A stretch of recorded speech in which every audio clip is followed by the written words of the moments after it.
بسم اللہ الرحمن الرحیم. ناظرین السلام علیکم. میں ہوں آپ کا میزبان صابر شاکر. آج ہے 26 اگست اور دن ہے منگل کا.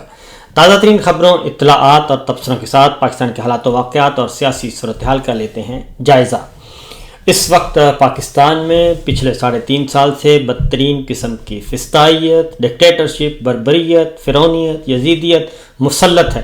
اور یہ سخت سے سخت الفاظ میں اس لیے استعمال کر رہا ہوں کہ یہ نرم سے نرم الفاظ ہیں جو پچھلے 3.5 سال سے ہمارے ملک میں ہو چکا ہے. اور پاکستان زندہ باد، قائد اعظم زندہ باد، پاکستان کا مطلب کیا، لا الہ الا اللہ کا نعرہ لگانے والے اور قانون کی حکمرانی اور جمہوریت کا خواب دیکھنے والے، آئین کی بالادستی اور عدلیہ کی آزادی کی بات کرنے والے اور آئین اور قانون کے اندر رہ کر زندگی گزارنے والے اور پاک فوج زندہ باد کا نعرہ لگانے والوں پہ پاکستان کی سرزمین جو ہے وہ تنگ کر دی گئی ہے. اور ایک ایسی فسطائیت اور ایک ایسا جعلی نظام اور ایک ایسا جعلی ٹولہ مسلط کر دیا گیا ہے کہ فسطائیت ختم ہونے کا نام ہی نہیں لے رہی. آج پھر ایک اور 9 مئی کے مقدمے میں سزا سنائی گئی ہے اور 9 مئی کے مقدمات شیطان کی آنت کی طرح پھیلتے جا رہے ہیں اور کوئی پوچھنے والا نہیں ہے. صورتحال یہ ہے کہ ایک طرف ہر سزا سنانے سے پہلے یہ پیغام دیا جاتا ہے، پیغام پہنچایا جاتا ہے کہ جناب اگر آپ سربسوجود ہو جائیں اور ہمارے ہاتھ پر بیعت کر لیں اور ہماری غلامی قبول کر لیں، سر تسلیم خم کر لیں، معافی مانگ لیں، تو پھر آپ کو کوئی سزا نہیں ملے گی، پھر آپ کا کوئی جرم نہیں کہلائے گا. اور اگر آپ نے یہ کام نہیں کیا تو پھر آپ کے لیے سینکڑوں سال کی سزائیں ہیں. سینکڑوں سال کی سزا اس لیے بتا رہا ہوں کہ مجموعی طور پر واقعتاً سینکڑوں سال قید کی سزائیں سنائی جا رہی ہیں. ایک نیا مقدمہ ہے اور یہ ہے فیصل آباد. رانا ثناءاللہ صاحب کے گھر پر حملے کا الزام ہے 9 مئی والے دن. اور آپ حیران ہوں گے کہ رانا ثناءاللہ صاحب کا گھر بھی جو ہے وہ قومی سلامتی اور قومی اثاثہ اور افواج پاکستان کی جو تنصیبات ہیں اسی کے زمرے میں وہ کہتے ہیں آتا ہے، کیونکہ کور کمانڈر ہاؤس کا تو سنا تھا، ریڈیو پاکستان کا تو سنا تھا، اور اب رانا ثناءاللہ صاحب کے گھر کا بھی اس میں شامل کر کے سزائیں سنائی گئی ہیں. مجموعی طور پر 638 سال، کیونکہ 59 رہنماؤں کو سزائیں سنائی گئی ہیں 10 سال اور باقی کچھ رہنماؤں کو سزائیں سنائی گئی ہیں 3 سال. تو مجموعی طور پر یہ 638 سال قید کی سزا سنائی گئی ہے، جس میں leader of opposition Shibli Faraz بھی شامل ہیں، leader of opposition Omar Ayub شامل ہیں، پارلیمانی لیڈر زرتاج گل شامل ہیں، کمل شوذب شامل ہیں، احمد چٹھا، رائے حسن نواز، انصر اقبال، بلال اجاز، فواد چودھری اور زین قریشی صاحب کو بری کر دیا گیا ہے. اور ایم پی ایس ہیں فیصل آباد کے منتخب ارکان ہیں اسماعیل سیلا اور شاہد جاوید، ان کو بھی 10 سال کی سزا سنا دی گئی ہے. اور یہ ساری سزائیں جسٹس جج جاوید اقبال صاحب نے سنائی ہیں اور انہوں نے 109 ملزمان کو 109 ملزمان میں سے 75 کو سزائیں سنائی ہیں، 59 کو 10 سال اور 16 ملزمان کو 3 سال. اس طریقے سے یہ سزائیں سنا کر اور معاملہ جو ہے شیخ راشد شفیق جو ہیں شیخ رشید کے بھتیجے، ان کو بھی 10 سال سزائے قید سنائی گئی ہے. اس طریقے سے تھوک کے حساب سے سزائیں سنائی جا رہی ہیں. اب ان کو جو سزائیں سنائی گئی ہیں ان میں جو جج صاحب نے جس قانون کا حوالہ دیا ہے وہ ہے 1860 میں 1857 کی بغاوت کے بعد یہ قوانین بنائے گئے تھے اور اس میں 1857 کی جنگ آزادی کا حوالہ دیا گیا ہے. اور یہ قوانین لارڈ مکالے نے 1860 میں اور 1857 کی بغاوت کے بعد بنائے تھے. اور مگر وہ بغاوت جو تھی وہ غیر ملکی حکمرانوں کے خلاف تھی، لیکن 9 مئی کے مقدمات جو ہیں ان کی دفعات بھی یہاں پہ جمہوریت کے خلاف جو ہے وہ لگا دی گئی ہیں. یعنی وہی دور غلامی، وہی انگریزوں کا جو نظام کیا ہوا مسلط کردہ نظام تھا. اس وقت چونکہ انگریز مسلط تھے بر صغیر اور وہاں پہ ہم ایک غلام قوم تھے، اور وہی سلوک ہمارے اس وقت کے جج صاحبان کر رہے ہیں کہ پاکستانی قوم ایک غلام قوم ہے، اور اس لیے ہم لارڈ مکالے کے بنائے ہوئے، انگریزوں کے بنائے ہوئے قوانین کے تحت ہم سزائیں دے رہے ہیں. تو یہ از خود ایک کیونکہ اس کے ساتھ ساتھ جو میں خبریں آپ کے ساتھ شیئر کر رہا ہوں کہ انصار عباسی صاحب نے کل کہا کہ جناب کم از کم زیادہ نہیں تو آپ اس طرح کریں کہ معافی نہ مانگیں. کل اعجاز الحق صاحب نے کہا کہ معذرت کر لیں، اور اس کے بعد اب انصار عباسی صاحب نے کہا کہ چلیں اور نہیں تو پی ٹی آئی اپنی حکمت عملی تبدیل کر لے اور فوج کے خلاف بات نہ کرے. تو فوج کے خلاف تو کوئی بات کر ہی نہیں رہا، بات تو ہو رہی ہے جنرل عاصم منیر صاحب کے پالیسی، اور ان کی جو پالیسی ہے وہ ہے فسطائیت پر مبنی، اور وہ ہے مسلم لیگ نواز کو ایک خاندانی نظام کو مسلط کرنا، خاندانی جو موروثی سیاست ہے اس کو مسلط کرنا، اور جس کو عوام منتخب کرتے ہیں، جنہوں نے عوام کو ووٹ دیا انہیں بٹھا دیا گیا، جیلوں میں ڈال دیا گیا. اختلاف فوج سے نہیں ہے، جنرل عاصم منیر صاحب کی پالیسیوں سے ہے، تو اس لیے یہ گڈمٹ نہیں کرنا چاہیے. اس کے بعد خواجہ آصف صاحب آئے. خواجہ آصف صاحب نے کہا کہ 9 مئی پر معافی مانگ لی جائے، معافی نہیں تو پچھتاوے کا اظہار کر دیا جائے، پچھتاوے کا اظہار نہیں تو اظہار شرمندگی کا اظہار کر دیا جائے. اس کے بغیر معاملہ کلوز نہیں ہو سکتا. پارلیمنٹ میں کہہ دیں یا عدالت میں کہہ دیں یا قوم سے معافی مانگ لیں یا ادارے سے مانگ لیں. اب سوال یہ پیدا ہوتا ہے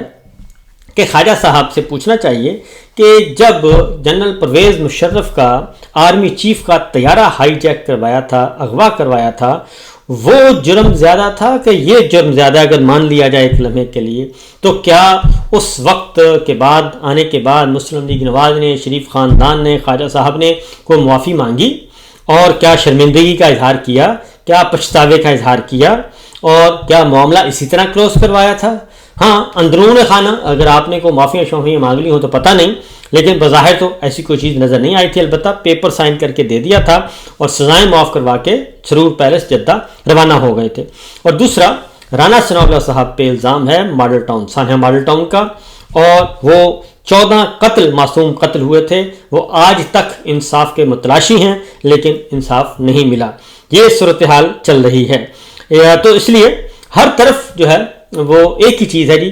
کبھی سہیل وڑائچ صاحب کے ذریعے پیغام، کبھی اعجاز الحق صاحب کے ذریعے پیغام، کبھی خواجہ آصف صاحب کے ذریعے پیغام، کبھی انصار عباسی صاحب کے ذریعے پیغام،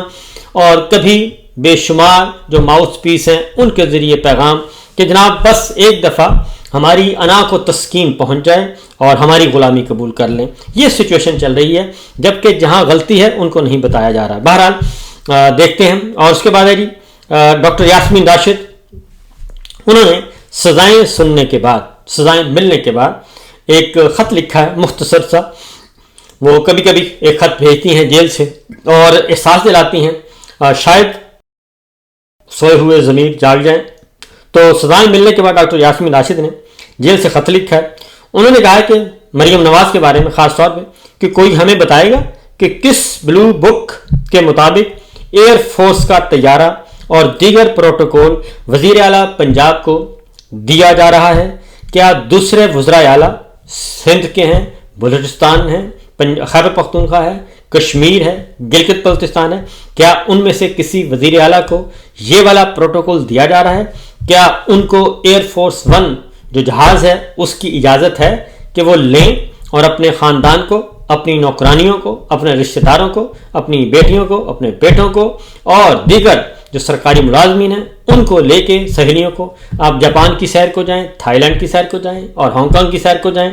اور یہ پروٹوکول کیا کسی اور کو میسر ہے یا یہ صرف ایک وزیر اعلیٰ کے لیے مختص ہے؟ تو یہ سوال ویلڈ ہے. تو یہی چیز ہے، یہی معاملہ ہے. اور پھر مریم صاحبہ جو ہیں وہ خود فارم 47 کی پیداوار ہیں اور محض شرافت جو ہیں وہ ان کے پیچھے پیچھے ہیں اور پوچھ رہے ہیں کہ جناب میری سیٹ کب واپس کرنی ہے. اس کے بعد ڈاکٹر یاسمین راشد کہتی ہیں کہ صحت کارڈ پروگرام بہترین تھا اور کے پی میں چل رہا ہے. آپ میرے پاس جیل آئیں تاکہ آپ کو بتاؤں کہ یہ پروگرام کیسے بہترین تھا. اس لیے آپ کبھی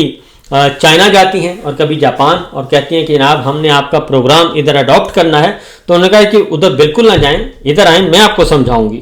اور ساری صورتحال آپ کو آگاہ کر دوں گی. اس کے بعد جناب ایک بڑی گرفتاری ہوئی ہے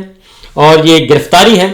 جناب مرزا محمد علی صاحب کی، انجینئر محمد علی مرزا المعروف جہلمی، اور وہ گرفتار کر لیے گئے ہیں. نیشنل سائبر کرائم ایجنسی نے مشینی محلہ جہلم سے ان کو گرفتار کیا ہے اور ان کی اکیڈمی پر ریڈ کیا اور محمد علی مرزا کو گرفتار کر کے ان کو لے گئے جناب، ان کی اکیڈمی کو سیل کر دیا اور حراست میں لیا ہے۔ اس کے بعد کیونکہ وہ کچھ ایسی گفتگو فرما رہے تھے کہ جس کے بعد وہ آ گئے ہیں گرفت میں، اور اس کی وجہ یہ ہے کہ پچھلے دنوں محمد علی مرزا صاحب نے قائد اعظم محمد علی جناح کو بھی، بانی پاکستان کو بھی آڑے ہاتھوں لینے کی کوشش کی تھی، اور انہیں بھی کہا تھا کہ وہ انہیں پاکستان کا بانی تصور نہیں کرتے، اور ان سے بڑا لیڈر انہوں نے کہا تھا کہ میں مہاتما کو سمجھتا ہوں، اور مہاتما کو بھی پاکستان کی آزادی میں انہوں نے کریڈٹ دینے کی کوشش کی تھی۔ یہ سب کچھ انہوں نے کیا، اور اس کے بعد آج ایک اور بھی ہوا جی وقوع، اور وقوع یہ ہے کہ خواجہ آصف صاحب نے آج کہا ہے کہ جنرل باجوہ کے سسر نے مجھے گھر پر بلایا اور کہا کہ نواز شریف نے گجرانوالہ تقریر میں جنرل باجوہ اور فیض کا نام لیا، اس کی مذمت کرے اور خود کو اس سے الگ کر دیں، نہیں تو نیب کیسز بن جائیں گے۔ میں نے انکار کیا اور مجھے اچانک نیب نے گرفتار کر کے جیل بھیج دیا۔ یہ خواجہ آصف صاحب فرما رہے ہیں، اور اب یہ نہیں آگے بتایا کہ انہوں نے پھر جیل سے رہائی انہیں کیسے ملی، کیا انہوں نے معافی مانگی تھی یا پھر معافی کے بغیر وہ جیل سے باہر آ گئے تھے۔ اور اب جو فارم 47 ان کو دیا ہے ریحانہ امتیاز ڈار صاحبہ کے مقابلے میں ہارنے کے باوجود ان کو جو فارم 47 ملا ہے وہ کس خوشی میں ملا ہے، اور کون سا ایسا کام کیا تھا انہوں نے جو انہیں یہ فارم 47 دیا ہے، کون سا احسان کیا تھا جنرل صاحب پہ کہ ان کو یہ فارم 47 ملا ہے۔ تو بہرحال یہ کچھ خبریں تھیں، اور اس کے علاوہ ایک اور بڑی خبر ہے جی، عمران خان صاحب چلے گئے ہیں پولیس کے پاس۔ عمران خان صاحب کے وکیل نے ایک درخواست ڈالی ہے مریم صاحبہ کے خلاف مقدمہ درج کروانے کی درخواست، اور اس میں انہوں نے کہا ہے کہ اڈیالہ جیل جو ہے وہ آتی ہے مریم صاحبہ کے کنٹرول میں، پنجاب حکومت کے کنٹرول میں، اور وہاں پر ان کی چونکہ ملاقاتیں نہیں کروائی جا رہی، ان کو جیل میں بہت تنگ رکھا گیا ہے، جیل مینول قوانین ان کے اکارڈنگلی ان کو حقوق نہیں دیے جا رہے، ان کو سہولتیں نہیں دی جا رہی، اور ان کی زندگی کو خطرات لاحق ہیں، ان کی فیملی کی ملاقاتیں نہیں کروائی جا رہی، اور چونکہ اڈیالہ جیل پنجاب حکومت کی دسترس میں ہے، اور Adiala jail home department Punjab کے اور جیل خانہ جات پنجاب کے انڈر آتی ہے، اور وزیر جیل خانہ جات بھی مریم ہے، اور وزیر داخلہ ہوم منسٹر بھی مریم نواز ہیں، اس لیے انہوں نے یہ مقدمہ دائر کرنے کے لیے درخواست دی ہے، اور اس میں مریم صاحبہ کو فریق بنایا گیا ہے، جیل سپرنٹینڈنٹ کو فریق بنایا گیا ہے، اور اس کے ساتھ ساتھ ڈپٹی سپرنٹینڈنٹ جیل کو فریق بنایا گیا ہے، اور اس طریقے سے سلیم انچارج چوکی اڈیالہ کو، اور اعزاز SHO کو، ASP زینب کو، ان کو فریق بنایا گیا ہے، محمد اسلم کو، ثاقب SHO کو، غفور انجم، اور آگے ہے سبتین ڈپٹی سپرنٹینڈنٹ، ان کو فریق بنایا گیا ہے، اور انہیں کہا گیا ہے کہ ان پر سخت ترین حالات میں ان کو رکھا ہوا ہے، اور ہائی کورٹ کے آرڈر بھی ان کو نہیں مانے جا رہے ان کو، اور مریم صاحبہ جو ہیں وہ زہر اگلتی رہی ہیں عمران خان کے خلاف، اور ان کو فتنہ اور نہ جانے کیا کیا کہتی رہی ہیں، اس لیے اس بات کا خطرہ موجود ہے کہ انہیں جیل میں کوئی نقصان پہنچ سکتا ہے۔ لہذا CPO راولپنڈی کو یہ درخواست عمران خان صاحب کے وکیل نے یہ دی ہے، عمران خان صاحب کی طرف سے مقدمہ درج کرنے کی کوریئر کے ذریعے یہ درخواست بھیجی گئی ہے۔ تو یہ سچویشن چل رہی ہے نا، یہ صورتحال ہے، اور باقی خبریں انشاءاللہ اگلے ولاگ میں۔ اجازت دیجیے، اللہ حافظ۔